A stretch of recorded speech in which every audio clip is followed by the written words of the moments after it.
Hey fellas, it's Snorkel MMA here, and we're back for the Fight Night Rose Namajunas versus Tracy Cortez recap. So yeah, it was actually a pretty good card, I think.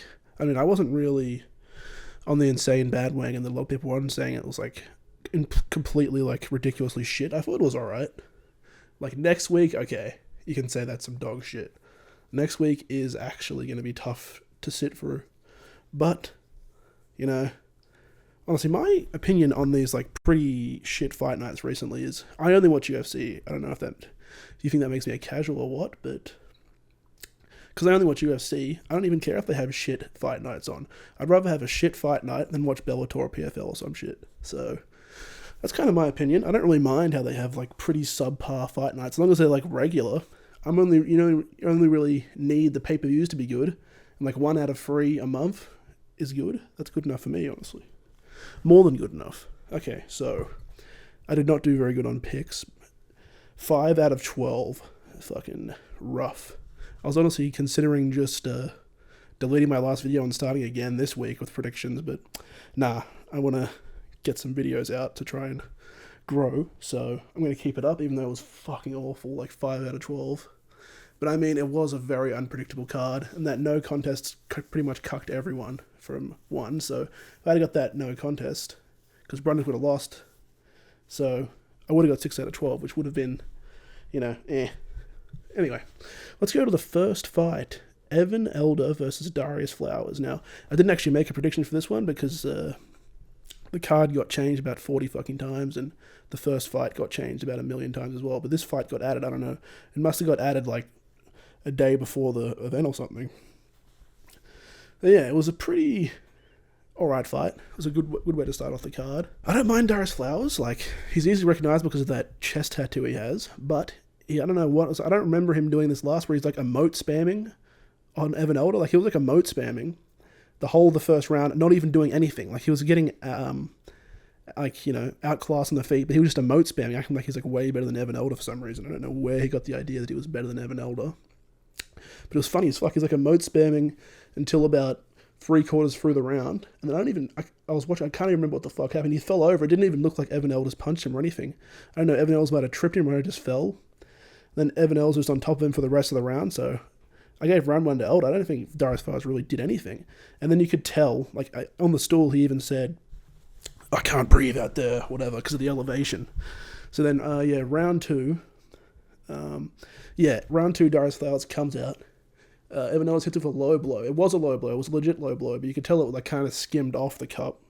But he took the piss maximum. Well, actually, not really. He didn't take the piss maximum. He took 2 minutes.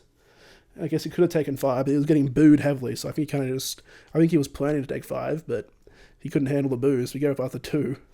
And then, right after the 2-minute break, he shoots a takedown, and ends up getting reversed, and then he gets submitted early round 2 as well. So yeah. I like Evan Elder. He seems solid. I liked Darrius Flowers. I don't know why the fuck he was emote spamming. That really pissed me off, but yeah, he's alright. Okay, moving to the second fight. Josh Fremd versus Andre Petroski. Now, I've heard a lot of people saying that this was like one of the worst fights in recent memory, and like Andre Petroski was a pussy for just lying on him. This is kind of a hot take. I don't fault Andre Petroski for lying on him for 15 minutes. Like, if Fremd has no fucking way to get up and he can just lie on him and win, that's Josh Fremd's fault. It's boring as fuck, I know. And if we're going like from like spectator POV maxing, then yeah, Andre Petroski's a bit of a cunt. But it's his whole career, bro. He's putting his whole life into this. If he can just sit on top of a guy and get a win, you can't blame him. That's my opinion. It was a boring as fuck fight, but I blame Josh Fremd more than Andre Petroski because Petroski had good top pressure and Fremd could not do shit. And they were saying on the commentary, Fremd, apparently like in the fight meeting, Fremd was saying that his strategy was to wrestle with get taken down on purpose and then wear Petroski out and then come back in round 3 and knock him out. Because apparently, I think they said Fremd lives at elevation, like he lives in Denver or whatever. But if that's his plan, he's obviously has no fucking... he's a retard. Like, that's such a fucking shit plan, and he got punished for it. So, I mean, it was a shit fight, but I think people should be mad at Fremd rather than Andre Petroski, bro. It's MMA, it's not boxing. If he can lie on top of him, he should. Okay. Moving on to the next fight. Agapova versus Luana Santos. So, yeah. This was a good fight. Luana Santos came in bundamaxing. So, yeah, it was a pretty one-sided fight. Very early in the fight, Santos knocked Agapova down. And then she was just on top of her. And I don't know what the fuck was going on. I noticed as soon as she went down that Agapova's mouthpiece was like sticking out. I was like, I don't know, maybe she's just like has no top lip, so you can just see the mouthpiece constantly. But you could tell she was like, it was like falling out. And then it kept falling out. Luana Santos was on top of her for like probably 2 minutes. And then I think Agapova like scrambled, got up, but then her mouthpiece fell out again. And she like bent down to pick it up, got taken down, trying to pick up her mouthpiece, and then got submitted in round 1. But you could just tell, like, she didn't have shit. And Santos was just outclassed her. But the mouthpiece was weird. So, yeah, Santos, round 1 submission. And then an epic post-fight twerk, you know. That's what we need from WMA. We've got that crazy chick that fought... that chick that looks like Leon Edwards that always twerks. Now I've got Luana Santos. This is feminism. Okay. Moving on to... the next fight, Damon Blackshear versus Montel Jackson. Montel Jackson got a performance bonus for this fight. So yeah, it was an 18-second KO from Montel Jackson. So it started off, it started and ended, but the sequence was, I think, Blackshear went for like a Sean O'Malley knee, like a standing knee to the chin, like a Superman punch. Like you could tell he was like propelling forward for something. And then Jackson just gave like the Tom Aspinall combo. It was like the jab to the body and then like instantly follow up with a straight to the chin. Knocked him the fuck out instantly. And Dominic Cruz was saying, watch out for this guy straight. And then he hit him with a straight instantly and knocked him out. Pretty hype. And Montel Jackson was doing the whole shh, and he handled it pretty badass. Yeah, it was a good fight, and I'm impressed with Jackson. I thought I picked Blackshear, but I can't be mad because that was so sick. So moving on to the next fight, Jasmine Jasudavicius versus Fatima Kline. I picked Jasmine, so this is one of the ones I got right. It was by unanimous decision. So yeah, I was actually impressed with Fatima Kline though, not going to lie. I didn't really look at her topology enough to see that she's a strawweight, and they fought at flyweight, and you could just tell she was just way too small. Jasmine Jasudavicius was just way bigger. She actually looked cleaner on the feet than Jasmine, I think. She looked faster.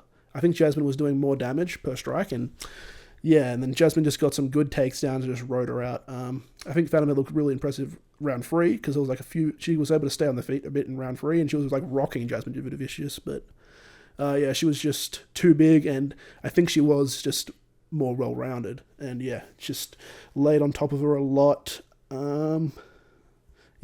Just pretty much got on top of her all around, and she wasn't like getting crazy outclassed on the feet either. So yeah, pretty good fight. Okay, moving on to the next fight, Charles Johnson versus Joshua Van. This was kind of fucking lame, bro. I was really rooting for Joshua Van, and I think he won round 1 and 2. I think he was just won both though. I think he was faster than Charles Johnson, and he was getting the cleaner strikes off. He was like in the pocket boxing him, and I gave him round 1 and 2. But then Johnson's corner was saying, you're 2 rounds down, you have to go out there and finish, and you got to hand it to him. He fucking went out there and instantly fucking KO'd him. I think it was like 20 seconds into the round, he just comes out and he just hunted the finish like crazy. And he just landed like I think it was like in the sequence, but the sequence ended in like this like running uppercut, fucking knocked him out. Yeah, and I've heard a lot of people saying that Joshua Van is too small, and I guess, but he looks really thick, and I think he's in the pocket boxing is really fucking good. So I think Joshua Van still has a future in flyweight. I mean, flyweight is the smallest division for a reason. I don't know, but maybe will just get, because flyweights do have a lot of fucking.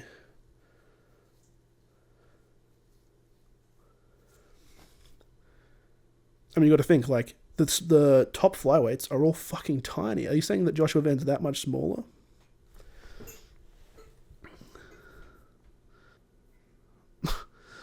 Okay, so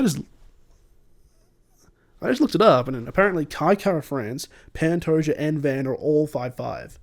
I don't know about that. I feel like Kai Kara-France is definitely shorter than Pantoja. But yeah, I don't think Van is that undersized to flyweight. I don't know why everyone's saying that. Yeah, I think Van has a future. I could see him being a contender. He won round 1 and 2, and he wasn't expecting the aggressive comeback in round 3 from Johnson, and he got caught. Like, I don't think that's a fraud check or whatever. Like, maybe it was just like an inexperienced check that he wasn't realizing how motivated Charles Johnson was going to be at the end of round 3. Whatever. I'm still a Van Dammer. I'm still a Van fan, and I'm not going to fucking switch up because he lost one fight. Come on. I think everyone's making too big of a deal about this. He's 22 years old, He didn't have the fight IQ to realize, fuck, I've really got to be careful at the start of this round because he's going to come out and hunt a finish. That's like what Rose Namajunas, like, that was fight IQ, because the start of every round, I'll go into it later, the start of every round, fucking Tracy Cortez came out like a bull in a china shop trying to hunt for the finish, but, Rose Namajunas just, avoided it and just, shot takedowns and stuff and, like, killed that motivation off the start of every round. I'll go into that later. Okay. Moving on to the next fight. Brundage versus Alhassan. So, fucking hell, this fucking Brundage guy, it's unbelievable, bro. So, fucking the sequence was, he shot for a takedown. He was like, he shot for a double leg. He was like around his, he had like his hands clamped around his like hip. But then it was like in the middle of the ring as well. So he was like pushing him back, and then Alhassan was hitting with elbows. Some were definitely behind the head, not gonna lie. But I feel like there's always like sequences like that. They're always semi hitting the back of the head, and it didn't really look like all of them at the back of the head. Like maybe like one or two. Like, I don't know. I think that he got a lot of them were behind like the ear. It was very close, and yeah, basically, he went on the ground and they stopped it. And then Brundage quit, I think he was like trying to get the DQ, but it's ended up a no contest, which is fair enough. I think it should have definitely been a no contest because I think he was hurt, but I think he was hurt not just from the back of the head. He was hurt because he probably ate like 20 fucking strikes when he was trying to complete that takedown, just holding on to it. I don't know. I think he was hurt, but I think he definitely was hunting for the DQ loss. I feel like he could have got up, but I don't know. You could tell, but like it was weird because like when he got up the first time, he got up instantly, and then he was like lying on the ground like, oh, I can't get up. I know it probably it sinks in later the more you sit there. He probably definitely got a concussion, but fuck that guy, bro. Fuck him. Okay, moving on to the next fight. Julian Erosa versus Christian Rodriguez. Okay, yeah. So this fight started off. I think Erosa was really setting the pace. He was looking cleaner. He was pushing Erosa back. That lasted probably like a minute. And then Erosa just switched gears and just turned the fight around. And he was pushing him back. You could tell that Rodriguez has like crisper strikes. But, Erosa was just kind of like fucking, he was just hunting him down. And just like hitting him with like everything he could. And I think that ended with... It was Rodriguez. He threw like a body kick. Erosa caught it, took him down, and then quickly transitioned. He was threatening subs and then ended up getting a ghillie round 1 submission. It was a pretty good fight. I feel like Rodriguez might be a bantamweight, but he missed weight at bantamweight 3 fucking times, so he can't go back down. And I don't think he's big enough to be a flyweight, so he might be fucking cooked, honestly. He might have ruined his career, because I think he should probably be a bantamweight. So, yeah, well, fuck him. You can't miss weight 3 times and, like, ruin prospects and stuff. Like, it's kind of his fault, So, I'm impressed by Erosa, though. Real fucking veteran dog. Pushed the pace. Was not accepting Rodriguez pushing him back. And then Rodriguez, I think he was surprised that Erosa was just fucking throwing caution to the wind and just couldn't handle it. And fucking, yeah. Okay, moving on to the next fight. Gabriel Bonfim versus Andre Loosa. Yeah, fuck this Andre Loosa guy, bro. Okay. Yeah, so this fight started round 1. Ange Loosa was just absolutely fucking spamming takedowns. He was just spamming takedowns. Gabriel Bonfim could just get up whenever he wanted. I think fucking Bonfim jumped. He's 2 out of 5 ghillie jumps were in round 1 as well. He kept jumping the fucking ghillie. Poirier maxing. But yeah, Loosa shot takedowns a million fucking times. But yeah, Bonfim always just got up instantly, and then he was just piecing him up on the feet. So even though Loosa probably had it control time, I would still give it to Bonfim just off damage, because Loosa did absolutely nothing with the takedowns. And then round 2, he comes out, and he looks tired as shit. He looked tired round 2 and 3, and Bonfim was just piecing him up. Ange Loosa was just NPC jabbing, doing absolutely fucking nothing, just trying to get his momentum back, I think. I don't know, because I think the Denver crowd really fucked him over, which is good. And he just cannot take when he's not in control. He was just NPC jabbing. He definitely would have, if he had got a low blow, he would have fucking chucked a Brundage. We would have had 2 no contests, because he just looked like shit. And, but yeah, Bonfim, he kept jumping the ghillies. It was really fucking annoying. He kept jumping the ghillies, and then if Ange Loosa was at all decent, he could have held him down, but then he'd jump the ghillie, get back up, and then just piece him up on the feet. Pretty boring fight, but Bonfim looks solid on the feet. He looks solid, and obviously has that solid submission game. Yeah, it was an alright fight. Pretty boring, but I'm glad Ange Loosa lost. So yeah, Bonfim won by unanimous decision. Okay, moving on to the fight of the night. Hold up, who got the other performance bonus? I have it here. It was performance bonus went to Charles Johnson. Fair enough. That was a very impressive round 3. Okay. Moving on to the fight of the night. Drew Dober versus Jean Silva. Fuck, bro. Man. I like Drew Dober, but he is just shit, isn't he? He's just shit. I don't know. Oh, it was sad, bro. It was sad. John Silva just looked faster. He looked faster, even though he is a featherweight, I think. So it kind of makes sense, but he looked fast, and he looked like he was doing more damage. Drew Dober got no offense off, just getting outplayed on the feet. John Silva was kind of just waiting, and then Drew Dober would strike, and he would just counter him. Drew Dober got nothing clean off, and John Silva was just outplaying him hard. It was like that all of round 1, all of round 2, where he was just kind of counter-shotting Dober. John Silva was. And at the end of round 2 on the bell, hitting with this nasty fucking spinning back elbow, fucking cut up his elbow, his eyebrow, bad as fuck. It was almost stopped in the corner on the stools, but then they got through to round 3 because Drew Dober was a G, and he said, "No, I'm good. I feel like as long as you say you're good and it's not insanely bad, you can come back out. But then round 3, at the start of round 3, they're on the cage. It was a sequence, and then he hit him with the exact same, spinning back over to the same place, and he busted it up even more, and it was fucked. And then the doctor went back in, and then they stopped it, which I think they had to stop that, because if he took much more, I don't know, how much, it's just so fucking deep. It was almost like the RoboCop cut. It was fucking deep as fuck. Disappointing from Drew Dober, but I'm impressed by John Silva. I thought that he wouldn't be able to deal with Drew Dober's power. He wouldn't be able to walk him down, but he can counter strike as well. So yeah, John Silva might be a contender. Definitely a featherweight contender, which, I don't know, why is he so fucking weird? If he wasn't so weird, I'd be hyped, because, featherweight needs a new contender. But can he just, fucking chill? So fucking weird. Just, weird maxing.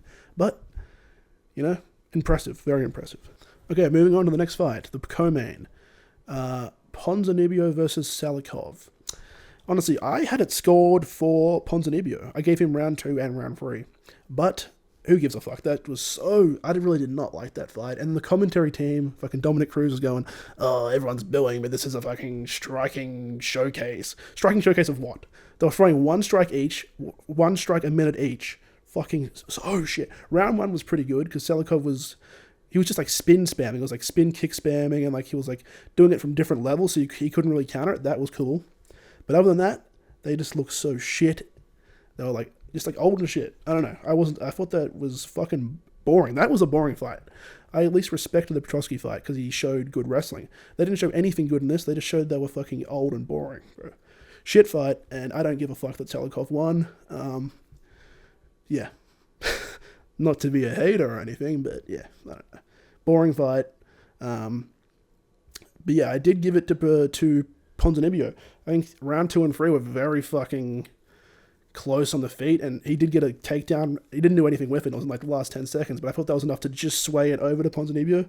And I thought that Salikhov was so tired in the third that Pons just edged that out as well. But honestly, I don't give a fuck. They gave it to Salikhov. Okay. Moving on to the main event, Rose Namajunas versus Tracy Cortez. Rose wins by unanimous decision. That was my one perfect pick. Oh no, I got the other women's MMA. I got the Jasudavicius perfect pick as well. Honestly, Rose just showed levels. She was faster on the feet. You could tell Cortez had a bit more pop, but she was just getting outstriked on the feet, and she was just taking her down at will. Yeah, I gave her every round. At the start of every round, from round 3 to 5, Tracy would come out and look really aggressive, she never gave up. I was impressed with Cortez because she never gave up, even though she was clearly getting outclassed. But, fucking, this ain't Rocky, bro. So, yeah, Rose was just better everywhere, and, I thought it was a pretty good fight. I thought it was an impressive showcase of Rose, like a full mixed martial arts showcase from Rose, and I thought it was a good fight. I thought it was, I was kind of wondering if Cortez was going to get anything off at the start of the rounds because she came out super aggressive, but she never did. But yeah, I was impressed with Cortez's determination, and she looked all right. I think Rose is just the next level. Yeah, I think Rose should get a title shot, honestly. I think it should be, like, who the fuck? They're going to do Shevchenko Grasso, but it mustn't be at No Chair UFC because I don't know if you heard the news. It's not completely confirmed yet, I don't think. But Max Holloway, Ilya Topuria, and Sean O'Malley versus Merab is at the Sphere. So I doubt they're going to put a third title fight at the Sphere. If they do, that'd be fucking insane. They'd like rival 300. But I don't think they're going to do that. So I don't know when the fuck Grasso Shevchenko is going to happen. I'm even watching The Ultimate Fighter right now. It's actually pretty good. But yeah, after that, I think Rose... Oh, but Magnon Ferrer beat Rose, so she kind of has to get the title shot. I don't know, I guess Ferrer's next. And then I think, yeah, maybe Rose has to get one more win against maybe Macy Barber or whatever, because that's the fight that got cancelled. And then Rose should get the title shot, I think. Although I don't even know who would win between Rose and Barber. But yeah. Okay, guys. That is my card recap. Pretty decent card. Yeah, it's pretty entertaining. It was not as bad as people were making it out to be. It was pretty good. I wasn't expecting it to be bad. I thought it was pretty good. I'm actually, I like Rose, so. But next week is fucking rough. Next week, what the fuck is that card? Whatever, better than watching Bellator, I guess. So yeah, I'll see you in a few days for my predictions for that card. Thanks, guys. See ya.